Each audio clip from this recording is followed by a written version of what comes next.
Baiklah, Assalamualaikum warahmatullahi wabarakatuh. Nah, apa kabar teman-teman semua? Semoga dalam keadaan sehat walafiat. Amin ya rabbal alamin. Baiklah, perkenalkan nama saya Indah Purnamasari, berasal dari UIN SUS Karyau, jurusan Pendidikan Matematika dari kelas 6A. Nah, dalam mata kuliah Perencanaan Pembelajaran Matematika yang diampu oleh Ibu dosen Noviarni SPDI MPD, saya akan membuat RPP atau Rencana Pelaksanaan Pembelajaran. Nah, bagaimana cara saya membuat RPP akan saya jelaskan di video ini. Sebelum membuat RPP, teman-teman harus tahu dulu nih, apa sih RPP itu? Nah, RPP adalah rencana kegiatan pembelajaran tatap muka untuk satu pertemuan atau lebih. Nah, alangkah lebih baiknya ketika kita ingin memulai suatu pembelajaran, kita harus membuat rencana terlebih dahulu agar tujuan yang kita inginkan dapat tercapai. Nah, selanjutnya, bagaimana forma penulisan dari RPP? Menurut Permendikbud nomor 22 tahun 2016, terdapat 13 komponen RPP. Wow, lumayan banyak ya. Terlebih lagi jika kita ingin merincikan setiap komponen-komponen tersebut. Nah, berdasarkan surat edaran Mendikbud nomor 14 tahun 2019, maka telah terjadinya penyederhanaan format RPP, di mana hanya terdapat 3 komponen wajib, yaitu tujuan pembelajaran, langkah-langkah pembelajaran, serta penilaian pembelajaran. Nah, adapun pertimbangan dari penyederhanaan RPP ini adalah ketika guru-guru diminta untuk membuat RPP secara rinci dan secara banyak komponen, maka banyak waktu yang terhabiskan. Nah, maka dari itu, waktu yang terhabiskan seharusnya bisa kita gunakan untuk mempersiapkan pembelajaran dan mengevaluasi pembelajaran. Maka dari itu, telah disederhanakannya RPP untuk mempermudah guru dalam membuat suatu perencanaan. Adapun prinsip yang harus ada dalam sebuah RPP yaitu ada efisiensi, efektif, dan berorientasi pada murid. Nah, selanjutnya, adapun sekolah yang saya ambil yaitu SMP Negeri 4 Batin Solapan dengan mata pelajaran matematika wajib kelas 7 semester genap. Adapun materinya yaitu telah saya buat sebuah peta konsep yaitu mencakup pengertian cara mengumpulkan data, memperoleh data, menyajikan data dalam bentuk tabel, dan menyajikan data dalam bentuk diagram batang. Alokasi waktunya yaitu 1 pertemuan atau 2 jam pelajaran, yaitu sebesar 80 menit. Nah, karena ada 3 komponen inti, sedangkan komponen lainnya hanya sebagai pelengkap, maka saya hanya mencantumkan 3 komponen inti tersebut. Yang pertama yaitu tujuan pembelajaran. Nah, tujuan pembelajaran yang ada di RPP saya yaitu siswa dapat mengenal data khususnya dalam kehidupan sehari-hari. Siswa mampu mengetahui cara mengumpulkan data, siswa mampu menyajikan data dalam bentuk tabel, siswa mampu menyajikan data dalam bentuk diagram batang, serta setelah siswa mampu menyajikan data tersebut, siswa dapat memahami dan membaca apa yang telah dia buat. Selanjutnya, ada kegiatan pembelajaran. Nah, di kegiatan pembelajaran terdapat 3, yaitu pendahuluan, inti, dan penutup. Adapun di pendahuluan, yaitu orientasi, di mana orientasi ini adalah sebagai awal dari pembuka kelas, yaitu misalnya guru akan masuk ke kelas, kemudian guru mengucapkan salam dan mempersilakan siswa untuk berdoa, serta guru menanyakan kabar kepada siswanya siapa yang tidak masuk pada hari itu. Nah, selanjutnya yaitu ada kegiatan apersepsi, yaitu guru memberikan informasi tentang pembelajaran yang akan dilaksanakan dengan materi yang memiliki keterkaitan dengan materi sebelumnya. Selanjutnya yaitu motivasi.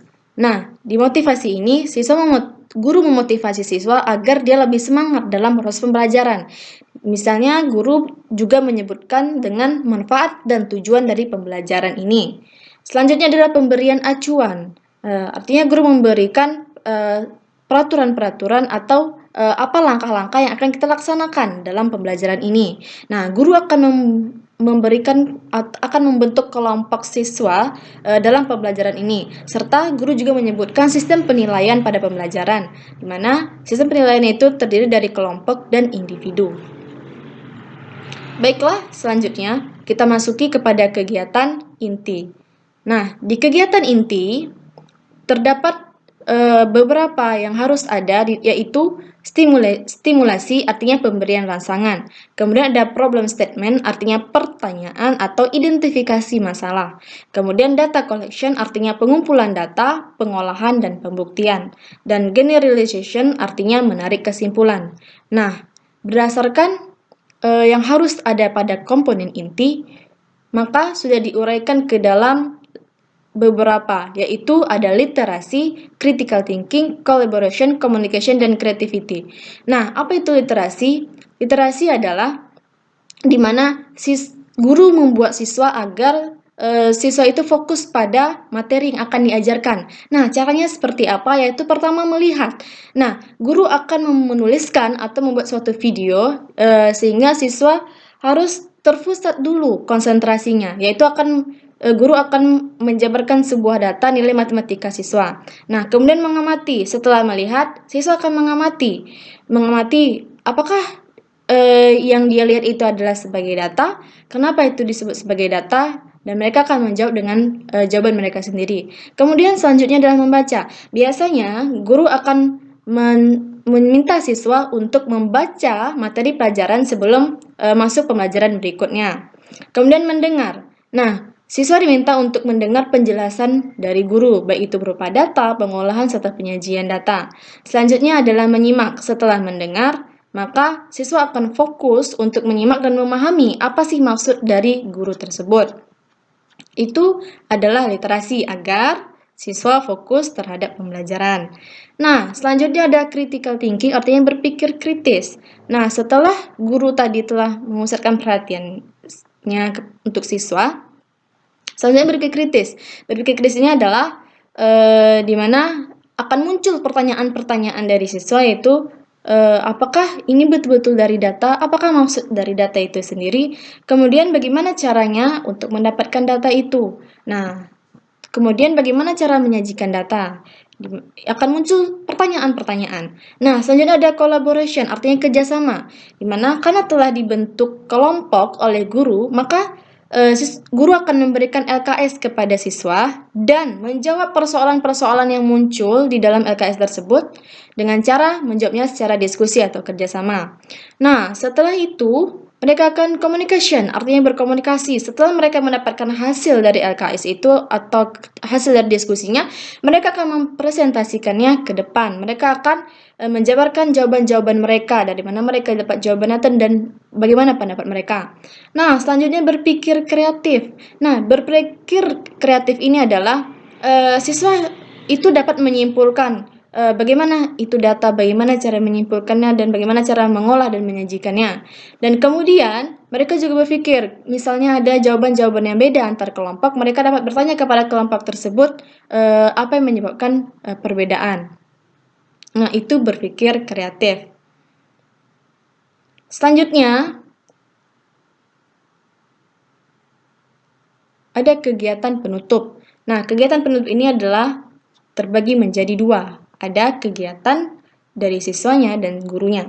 Nah, dari siswa, setelah mereka melihat dari beberapa kelompok-kelompok dan pertanyaan-pertanyaan yang muncul, serta dari arahan-arahan guru, nanti pada akhir pembelajaran, siswa akan diminta untuk membuat resume atau poin-poin penting pada pembelajaran, di mana biasanya poin-poin penting ini tidak terdapat di dalam buku dan sebagainya. Serta pada awal penilaian, guru akan memberikan pertanyaan serta yang dijawab oleh siswanya. Kemudian penutup dari guru, yaitu apresiasi. Nah, guru akan mengapresiasi kelompok-kelompok yang tampil dengan percaya diri dan siswa yang mampu menjawab pertanyaan dari guru. Nah, selanjutnya membuat kesimpulan. Guru akan membuat kesimpulan mulai dari data, pengolahan data, penyajian data, di mana siswa tahu mana yang benar dan mana yang salah. Kemudian mengarahkan siswa untuk pertemuan berikutnya, disuruh membaca buku kah atau tugas dan sebagainya. Dan terakhir ditutup dengan doa kafaratul majelis. Baiklah, itu kegiatan pembelajaran. Selanjutnya kegiatan penilaian. Nah, kegiatan penilaian ini terdiri dari 3 aspek. Yang pertama yaitu ada kognitif, itu berkaitan dengan pengetahuan siswa. Itu dapat kita lihat dari tes tertulis, atau jawaban-jawaban yang siswa berikan, serta melalui penugasan. Nah, selanjutnya itu ada afektif. Afektif ini adalah yang berkaitan dengan perilaku siswa. Ini bisa kita lihat dari teknik observasi, yaitu dengan melihat bagaimana perilaku siswa. Kemudian, dengan penilaian diri dan penilaian antar teman. Nah, selanjutnya adalah penilaian motorik. Ini berkaitan dengan keterampilan-keterampilan siswa. Dapat kita nilai dari praktik yang mereka lakukan. Kemudian, penilaian dari proyek atau portofolio yang mereka berikan. Nah, inilah 3 penilaian yang harus ada. Kemudian, itu saja yang dapat saya sampaikan. Mohon maaf jika terdapat kesalahan dari pembuatan RPP saya. Kita sama-sama belajar dan semoga teman-teman juga dapat berkreasi semampunya.